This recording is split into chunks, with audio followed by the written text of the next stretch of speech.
শুধুমাত্র আটা দিয়ে একদম পারফেক্ট নরম তুলতুলে গোলগোল্লা। এই গোলগোল্লাগুলো শুধুমাত্র যে আটা দিয়ে এতটা পারফেক্টভাবে কিভাবে তৈরি করা যায় সেই রেসিপিটি আজকে আপনাদের সঙ্গে শেয়ার করব। আশা করি রেসিপিটা আপনাদের কাছে খুব ভালো এবং সহজ মনে হবে। তো বেশি কথা না বাড়িয়ে চলুন পারফেক্ট নরম তুলতুলে গোলগোল্লা তৈরির ফুল রেসিপিটি দেখে নেই। গোলগোল্লা তৈরি করার জন্য প্রথমে একটি মিক্সিং বোলের মধ্যে নিয়ে নিয়েছি উষ্ণ গরম পানি। এখানে আমি মেজারমেন্ট কাপের 1 কাপ পরিমাণ পানি দিয়ে দিচ্ছি।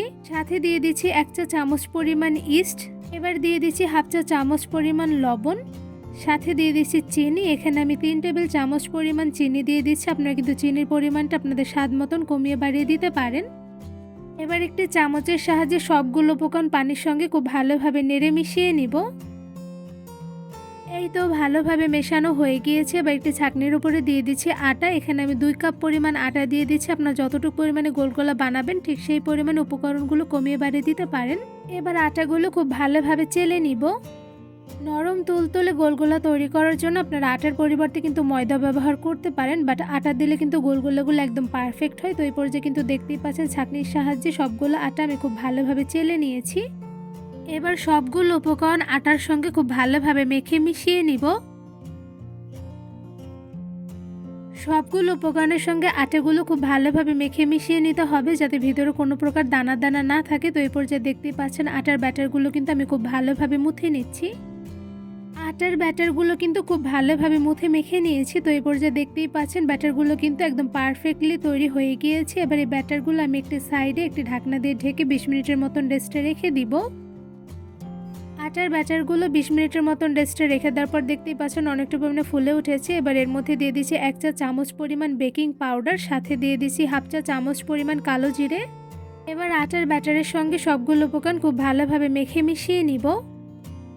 গোলগোল্লা তৈরি করার সময় আটার সঙ্গে কিন্তু বেকিং পাউডারটা সাথে দিয়ে দেওয়া যায়, কিন্তু পারফেক্ট নরম তুলতুলে গোলগোল্লা তৈরি করার জন্য গোলগোল্লা ভাজার আগ মুহূর্তে যদি বেকিং পাউডার দেওয়া হয় সেক্ষেত্রে কিন্তু ভীষণ পরিমাণ নরম তুলতুলে হয়। আটার ব্যাটারের সঙ্গে সবগুলো উপকরণ খুব ভালোভাবে মেখে মিশিয়ে নিয়েছি। এ পর্যায়ে কিন্তু আমার খুব ভালোভাবে মেখে নেওয়া হয়ে গিয়েছে। এবারে ব্যাটারগুলো একটি সাইডে 5 মিনিটের মতন রেস্টে রেখে দিব। দেন গরম তেলে গোলগোল্লাগুলো ভেজে নিব। গোলগোল্লা ভাজার জন্য একটি প্যানের মধ্যে দিয়ে দিচ্ছি রান্নার সয়াবিন তেল পরিমাণ অনুযায়ী।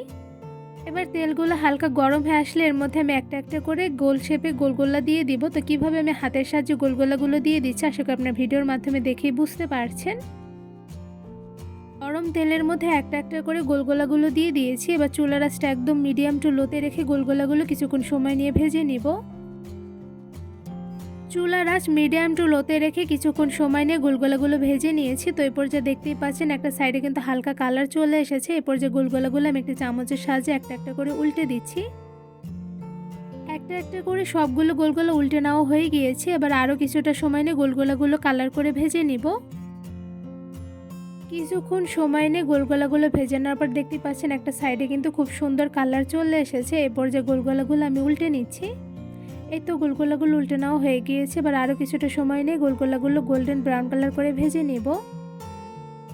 চুলার আঁচ মিডিয়াম টু লোতে রেখে একটু বেশি সময় নিয়ে গোলগোলাগুলো ভেজে নিলে সেক্ষেত্রে কিন্তু গোলগোলাগুলো ভীষণ পরিমাণে ফুলকো হয় এবং সাথে নরম তুলতুলে হয়। তো এই পর্যায়ে দেখতেই পাচ্ছেন কিছুক্ষণ সময় নিয়ে গোলগোলাগুলো উল্টে পাল্টে ভেজে নিয়েছি। তো এই পর্যায়ে কিন্তু গোলগোলাগুলো খুব সুন্দর কালার করে ভেজে নেওয়া হয়ে গিয়েছে। এবার একটি ছাঁকনির সাহায্যে ছেঁকে গোলগোলাগুলো তুলে নিচ্ছে। আর এদিকে দেখতেই পাচ্ছেন মাশাআল্লাহ খুব সুন্দর কালার এসেছে, সাথে কিন্তু ভীষণ পরিমাণে ফুলকো হয়েছে। এবার এই সবগুলো গোলগোলা একটা ঝুড়িতে তুলে নিচ্ছি।